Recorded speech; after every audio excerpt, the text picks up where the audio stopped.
Častokrát, keď príde reč o investovaní, tak počúvam vety ako z čoho by som investovala, veď ja na to nemám. Tá reakcia je úplne pochopiteľná, ale pravdou je, že na investovanie nepotrebujete mať hneď veľa peňazí. Žijeme v dobe, ktorá nás tlačí do konzumu. Kupujeme veci, ktoré reálne nepotrebujeme. Ako napríklad nový telefón takmer každý rok, oblečenie, ktoré nám visí v skrini, alebo služby, ktoré reálne ani nevyužívame, ako napríklad permanentku do fitka. Áno, mali by sme si aj dopriať. Každý si zaslúži odmenu, no nie každá odmena má aj skutočnú hodnotu. A práve v týchto malých rozhodnutiach je ukrytý priestor, kde by sme mali začať. Nemusíte mať hneď 10 000 eur, stačí si len pravidelne niečo odložiť bokom alebo investovať cez produkty, ktoré si nevyžadujú vysoký vklad.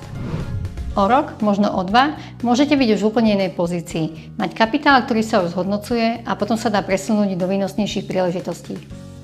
Dôležité je len jedno – začať. Investovanie nie je len o peniazoch, ale aj o rozhodnutí, čo s nimi urobíte. Ak vás zaujíma rozumné investovanie, dajte nám follow.